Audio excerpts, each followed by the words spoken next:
Hello student, welcome back my YouTube channel vision coaching classes में आप सभी का स्वागत है। तो आज हम इस वीडियो में पार्ट 3 मतलब क्रैश कोर्स का पार्ट 3 स्टार्ट करने वाले हैं, जो कि इस वीडियो में आप लोगों की चैप्टर 1 पूरा क्लियर हो जाएगा। चैप्टर 1 खत्म हो जाएगा, मतलब इसमें 1.1 से लेकर 1.4 तक की जो जर्नी थी वो फिनिश होने वाली है। तो कल मैं इसके ऊपर एक और वीडियो बनाऊंगा चैप्टर 1 के ही ऊपर, जिसमें मोस्ट इंपॉर्टेंट क्वेश्चन ही रहेंगे। ओके, तो आप लोग उसको ज़रूर देखिएगा और इसे भी देखिए और चैनल को सब्सक्राइब कर लीजिए ताकि आप लोगों की जो है तैयारी अच्छे से हो सके। ओके, आप लोगों को मैं एक एडवाइस देना चाहूँगा।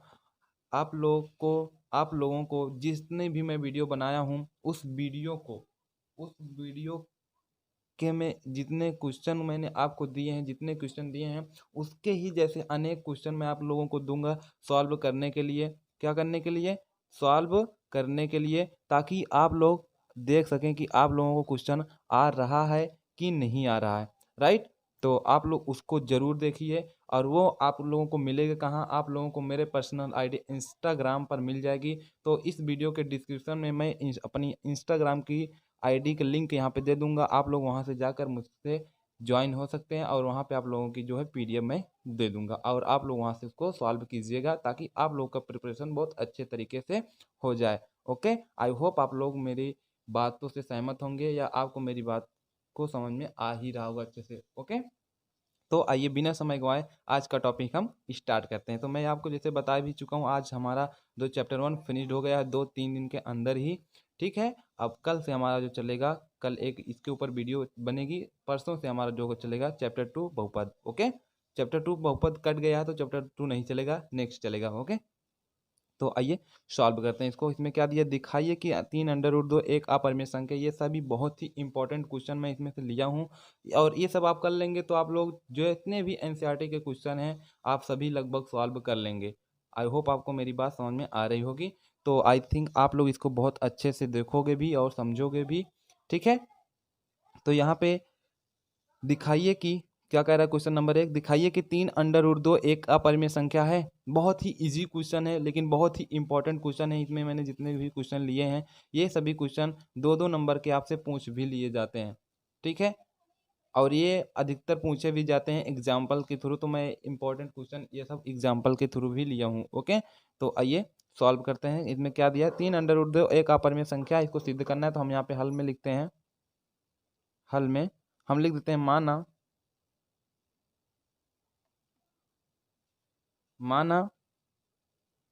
3√2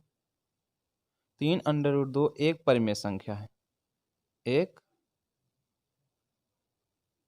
परिमेय संख्या है। देखिए इसमें बोला अपरिमेय संख्या है तो हमने इसको अपोजिट मान लिया।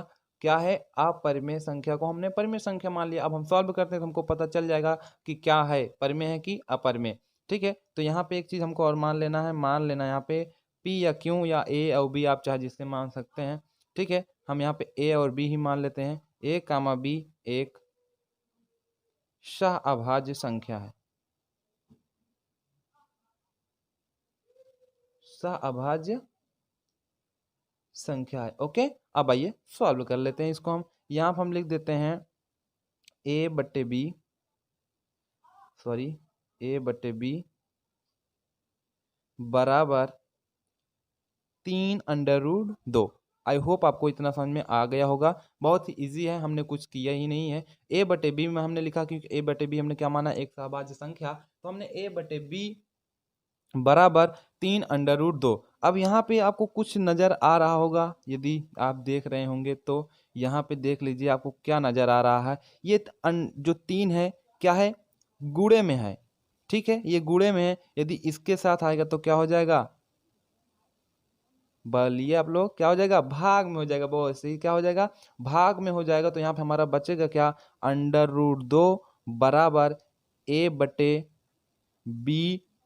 अब बी देखिए 3 गुणे में तो इसके साथ आएगा भाग में हो जाएगा, तो मतलब √2 बराबर ए बटे बी। अब आपको सबको पता होगा परिमेय संख्या किसे कहते हैं? जो पी बटे क्यू के रूप में लिखी जाए उसे क्या कहते हैं? परिमेय संख्या कहते हैं। तो ये हमारा पी हो गया, मान लो ये हमारा क्यू हो गया। तो ये क्या हो गया? इसको आप लोगों को लिखना नहीं है, मैं आपको समझाने के लिए बता रहा हूँ।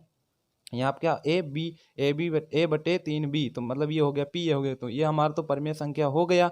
लेकिन √2 कौन नहीं जानता कि √2 क्या है, एक अपरिमेय संख्या है, राइट। तो हम यहाँ पे हमको क्लियर हो गया भाई कि हाँ 3√2 एक क्या है, अपरिमेय संख्या है। तो यहाँ पे हम लिख देते हैं, यहाँ पे हम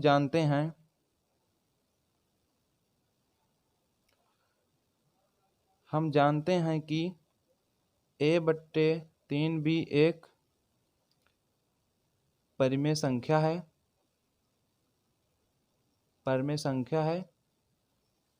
इसलिए √2 भी एक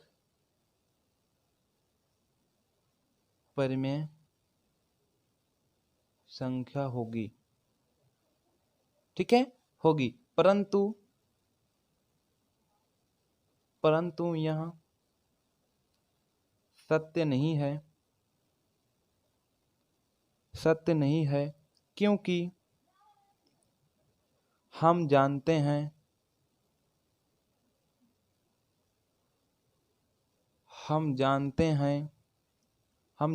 हैं कि √2, सॉरी सही था, √2, ये देखिए √2 क्या है, एक अपरिमेय संख्या है, राइट। तो यहाँ पे लास्ट में लिख देना है आपको, अतः 3√2 एक क्या है, अपरिमेय संख्या है। आई होप आपको मेरी बात समझ में आ गई होगी। तो जिसको ना समझ में आया होगा वो मुझसे कमेंट में इसका आंसर पूछ भी सकता है, या उसको मैं फिर से समझा सकता हूँ। ओके, तो इसके लिए आप लोग एकदम निडर रहिएगा। तो बहुत ही इजी है, आप इसका स्क्रीनशॉट भी ले सकते हैं, ठीक है। तो अब आइए क्वेश्चन नंबर नेक्स्ट करते हैं, ठीक है। क्वेश्चन नंबर नेक्स्ट देख लीजिए। इस टाइप के क्वेश्चन आपके प्रश्नावली 1.3 में है, आप लोग करिएगा सभी, जो नहीं पढ़े हैं, ठीक है, सब आप लोग कर लोगे इस वीडियो के माध्यम से। अब देखिए इसमें क्या कर रहा है, √2 कामा √3 बताइए, मतलब √2 एक बार √2 को लेना है, एक बार √3 को, तो बताना है कि मैं मतलब क्वेश्चन एक ही दिया था, मैं इसमें दोनों ऐड कर दिया ताकि एक साथ ही हो जाए, ठीक है। √2 एक बताइए कि अपरिमेय संख्या है, या फिर √3 बताइए कि ये अपरिमेय संख्या है। तो हम एक एक करके देखते हैं, ठीक है। मान लीजिए यहाँ इसमें 2 क्वेश्चन है, मैं इसको एक ही बना दिया, तो हम इसको देख लेते हैं। क्वेश्चन नंबर 2 में देखिए वही सेम टाइप लिखेंगे, हम मान लेते हैं, माना √2 एक परिमेय संख्या है, ठीक है, एक परिमेय संख्या है, तथा a, b एक सहअभाज्य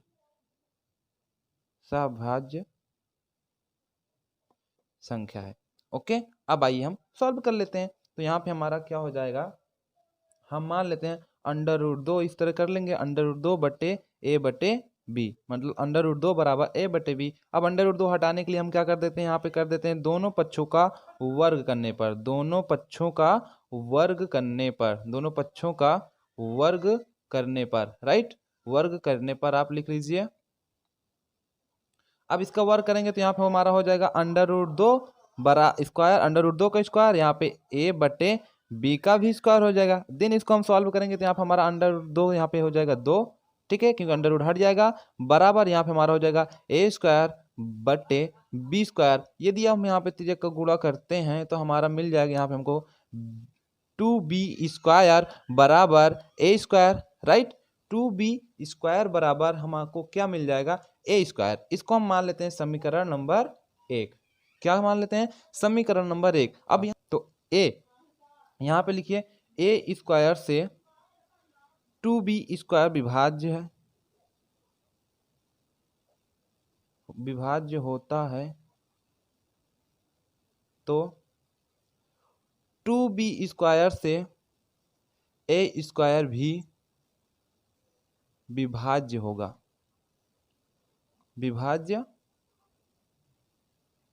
होगा, राइट। तो हमारा यहाँ पे वही लागू होगा नहीं, P बटे A इस तरीके का हो गया। तो समीकरण नंबर हम 1 ने हम माने ही है। अब आइए हम अगला स्टेप क्या करते हैं, सॉल्व करते हैं, ठीक है। अब यहाँ पर हम कुछ मान लेते हैं, माना अगला स्टेप के लिए, ठीक है। माना ये कथन हम 1 मान लेते हैं, क्योंकि इस टाइप की सॉल्व में 2 कथन से सॉल्व हो जाता है।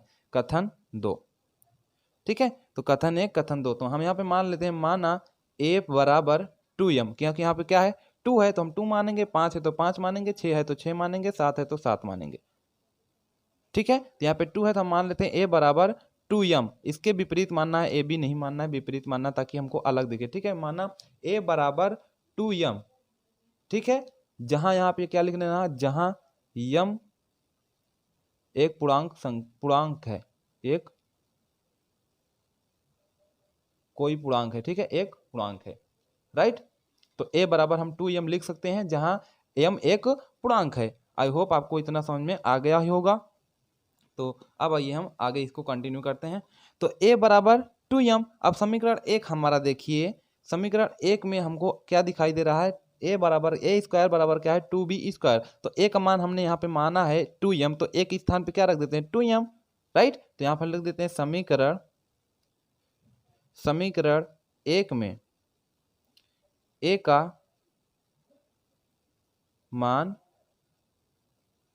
रखने पर, राइट, मान रख देते हैं। तो समीकरण पहले 1 लिख लेते हैं, 2b स्क्वायर बराबर a स्क्वायर बराबर, यहाँ पे हम 2b स्क्वायर बराबर 2b स्क्वायर बराबर एक स्थान पे हम क्या रख देते हैं 2m स्क्वायर हो जाएगा। मतलब एक स्थान पे हमने क्या रख दिया, यहाँ पे देखिए a यहाँ पे है, एक स्थान पे हम रख दिया 2m, तो 2m का स्क्वायर हो गया।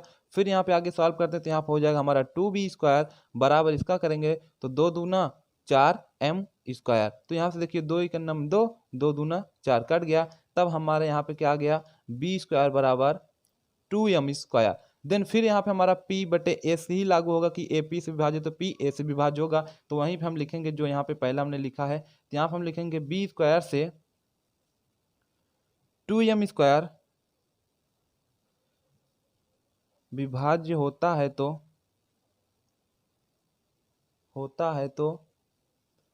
2m स्क्वायर से b स्क्वायर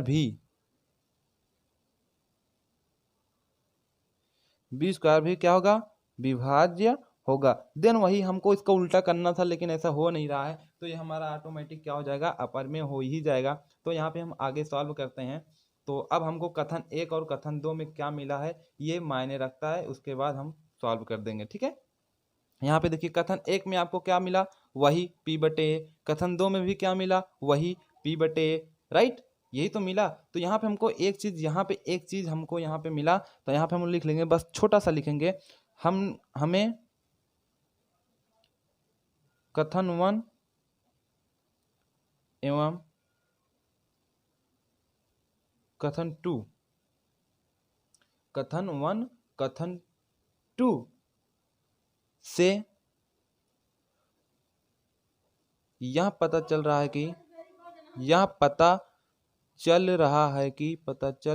कि इसमें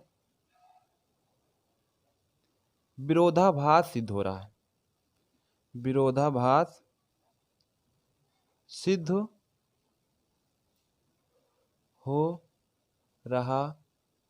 है। इसमें तो अगर आप लिखोगे तो बहुत ही ज़्यादा लिखना पड़ता है, तो अगर आप इतना छोटा से भी लिख देते हैं कि इसमें क्या है, इसमें कथन 1 और कथन 2 में केवल एक ही चीज पता चल रहा है कि क्या है, विरोधाभास सिद्ध हो रहा है। मतलब इसमें हमने क्या आपको बताया, p बटे a p से विभाज्य, p a से विभाज्य है, तो यहाँ पे विरोधाभास ही तो सिद्ध हो रहा है। क्या हो रहा है, विरोधाभास ही तो सिद्ध हो रहा है ना 1 और 2 में। तो हम यहाँ पे लिख सकते हैं यहाँ पे, अतः अंडर रूट 2 एक अपरिमेय संख्या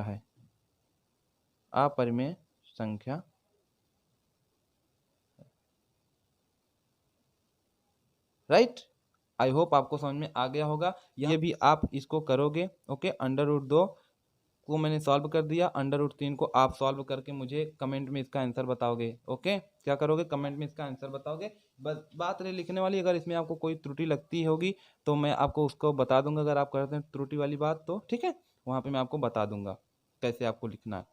आई होप आपको समझ में आ गया होगा अच्छे से। तो आप ये कर लीजिएगा √3 का, ठीक है। इसको मैंने आपको होमवर्क में लिख दिया है।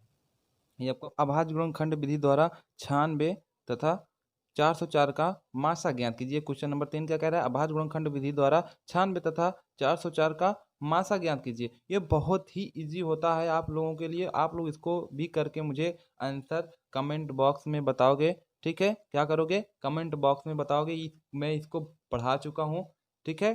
क्या किया हूँ, मैं इसको पढ़ा चुका हूँ आप लोगों को, जो कि बहुत ही इजी है, इसलिए मैं इसको बताने की कोशिश भी नहीं कर रहा हूँ। और आप लोग करना चाहोगे तो बहुत ही इजी से इसका बहुत ही इजीली से क्या होगा, आंसर निकल आएगा। क्या होगा, निकल आएगा। आई होप आपको मेरी बात समझ में आ रही होगी। आप अगर आप लोग इसका थोड़ा सा हिंट लेना चाहते हैं तो मैं इसका थोड़ा सा हिंट दे देना चाहूँगा आप लोगों को। हिंट आपको इसी तरीके से क्या करना है, निकालना है अभाज्य गुणनखंड विधि। 96, अब 96 को इसको काटना है 2 से, फिर 2 चौका 8, 2 8 16, ऐसे काट कर लिखना है जोड़ा ऐसे बनाकर। जिसका जिसका जोड़ा बनेगा उसका आप क्या करोगे, एचसीएफ तो निकालना जानते हो, मैं एचसीएफ निकालना सबको बताया हूँ, तो ये तो आना ही चाहिए ना आप लोगों को। ओके, तो आप लोग इसका मुझे कमेंट में इसका भी आंसर बताओगे। तो ये तो आंसर बताने के लायक नहीं है, इसको आप कॉपी में ही करोगे, लेकिन इसका तो आंसर आप लोग मुझे बता सकते हो। बोलो कौन कौन बताएगा, मुझे कमेंट करिएगा, ठीक है। तो यहाँ पे इस तरीके से आप निकाल सकते हैं। ये है क्वेश्चन नंबर 3। ये थोड़ा सा मैंने आप लोगों को हिंट्स दिया है, अगर इतना भी ना करो तो फिर आप लोग क्या पढ़ रहे हो। ओके, तो आप लोग करिए जरूरगा। अब देखिए इसमें क्या गया, लंबी विभाजन किए बिना बताइए कि शांत है या शांत। इसको भी मैंने पढ़ाया हूँ, आप लोग अगर करना चाहो तो बहुत ही इजी है, कर लोगे। लेकिन चलो मैं यहाँ पे क्रैश कोर्स के माध्यम से मैं बताना चाहूँगा। इसको तो मैं कई बार बोला हूँ या बताया हूँ, तो इसलिए मैं इसको नहीं बता रहा हूँ, और हिंट दे दिया तो आप लोग कर भी लोगे, राइट। तो यहाँ पे देखिए क्वेश्चन नंबर 4। क्वेश्चन नंबर 4 बोला लंबी विभाजन किए किए बिना बताइए कि शांत है या शांत। इसको शांत अशांत बताने के दो तरीका, एक लंबी विभाजन किए बिना बोला तो वो हो गया, दूसरा 31 तो 25 से 13 में भाग दे दो, अगर पूरा तरीके से कट जाता है, शेषफल 0 आ जाता है तो क्या होगा, शांत होगा। यदि शेषफल 0 नहीं आता है तो क्या होगा, अशांत होगा। ओके, इस तरीके से इसको सॉल्व कर सकते हैं। तो यहाँ पे हम लंबी विभाजन किए बिना ना, तो लंबी विभाजन किए बिना हमको एक चीज याद रखो, यदि 2 की घातें n और 5 की घातें m, यदि 2 की घातें n और 5 की घातें m के रूप में संख्या हो, तो वहां क्या होगी, वहां शांत होगी, वहां शांत होगी, राइट। तो हम अब देख लेते हैं कौन कौन सी संख्या है। यदि 2 की घातें n के रूप में हो, यानी 2 की घातें n के रूप 2 की घातें 2 हो जाए, और गुणे 5 की घातें कुछ ना हो, मतलब 5 की घातें कुछ, केवल 2 की घातें n ही रहे, यानी 2 की घातें 2 रहे, तब भी वहाँ शांत होगा। क्योंकि हम 5 की घात अगर 0 कर दे तो 5 की घात 0 करेंगे तो एक आंसर आएगा, एक से गुणा इसमें करेंगे तो फिर वही आ जाएगा, राइट। तो इसको हम 5 की घातें 0 भी कर सकते हैं। यदि 5 की घातें 0, 5 की घातें 3 आ गया और अब कुछ नहीं आया, तो हम यहाँ पे गुणे या इंटू लगाकर 2 की घातें 0 कर सकते हैं, तो वो क्या होगा, शांत। क्योंकि ये 5 घातें m हो गया, 2 की घातें n ये हो गया, राइट। लेकिन अगर यहीं पे अगर 5 की घातें 0, सॉरी 5 की घातें 3 और यहाँ पे 2 की घातें 4 और इसी में 7 की घातें 5 कर दिए, तो ये हमारा क्या होगा, अशांत होगा। क्योंकि यहाँ पे 5 तो आया, 2 तो आया, लेकिन 7 भी आ गया। केवल 5 और 2 ही आना चाहिए जिसकी घात होनी चाहिए, तब हमारा क्या होगा, शांत होगा, नहीं तो अशांत होगा। तो हम आइए इसको सॉल्व कर लेते हैं, तो हमको पता चल जाएगा। 1325, 13/3125, 13/3125। तो यहाँ पे इसको हम भाग विधि से कर सकते हैं। कितनी बार जाएगा, 31, सॉरी अभाज्य गुणनखंड 3125, काटो 5 से, देखिए कितना, 5 छंग 30, 5 दूनी 10, 5 25, फिर 5 के नाम 5 दूनी 10, 5 25, 5 दूनी 10, 5 25, 5 25, 5 का नाम 5। ये देखो पूरी तरीके से कट गया। तो 5 इसमें देखो 13/5 कितनी बार आया है, 5 बार आया है, तो 5 की घातें 5। अब यहाँ पे देखो 2 नहीं आया ना, तो यहाँ पे हम 2 की घातें 0 कर सकते हैं। यदि 2 की घातें 5 आ जाता, 5 ना आता, तो 5 की घातें 0 कर देते। तो ये देखिए, ये हो गया 2 की घातें n, ये हो गया 5 की घातें n। तो 2 की घातें n 5 की घातें रूप में होगी, तो संख्या क्या होगी, शांत होगी। तो यहाँ क्या हो गई आपकी, शांत होगी। क्यों शांत होगी, क्योंकि संख्या 2 घातें n और 5 घातें के रूप में है। ये आपको लिख लेना है, यहाँ पे लिखना है क्योंकि संख्या 2 की घात n और 5 की घात m के रूप में है, इसलिए शांत है,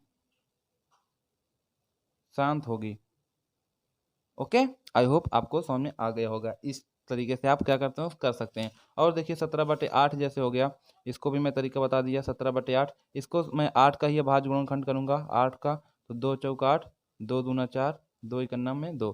किसका करना है, हर का ही करना है, इसका मत करने लगना, हर का ही करना है। इसमें मैंने इसका लिया तो इसका भी इसका लेंगे, ठीक है, हर का ही करना है। तो इसमें देखो 17/8, 2 कितनी बार आया, 3 बार, 2 की घाते 3, लेकिन 5 नहीं आया, तो यहाँ पे हम 5 की घाते 0 कर सकते हैं। तो ये हमारा क्या होगा, शांत होगा, क्योंकि मैंने रीजन दे दिया यहाँ पे। ठीक है, ये हो गया। अब अगला है यहाँ पे 64/455, 64/455, तो इसको देखते हैं शांत है या शांत। 64/455, 455 का हम यहाँ पे कर लेते हैं। कितनी बार जाएगा, मान लो 5 ही बार ही काट देते हैं। 3 से कटेगा, 3 ही करना, 3 5 15 नहीं, 5 से कटेगा, 5 9 45, 5 करना 5। अब किससे कटेगा, बोलिए जल्दी से, बोलिए बोलिए। 13, 7 से कटेगा, 7 ही करना में 7, 2 इसमें गया, 7 3 21, अब 13 7 91। देखिए इसमें 5 भी आया, 7 भी आया, 13 भी आया, मतलब 64/5 गुणे 7 गुणे 13। इसमें हमको 5 तो आया, लेकिन 2 नहीं आया। 2 भी आता तब भी ना होता, क्योंकि इसके बाद 7 भी आ गया, 13 भी आ गया, अलग अलग आ, काफी संख्या आ गई। हमको केवल 5 और 2 मिलेगा तभी शांत होगा, नहीं तो अशांत। लेकिन फिर 5 7 13 सब आ गया, तो ये क्या होगा, हमारा अशांत होगा। ओके, अशांत होगा। ये होता है करने का तरीका बिना लंबी विभाज्य के। ओके, आई होप आपको समझ में आ गया होगा। तो thank for watching my video, मिलते हैं नेक्स्ट वीडियो में। और आई होप आपको सब समझ में आया ही होगा। तो पूरी तैयारी करने के लिए आप इस चैनल को सब्सक्राइब करना ना भूलिएगा, और आप सभी अपने फ्रेंड को भी शेयर कीजिएगा। ओके।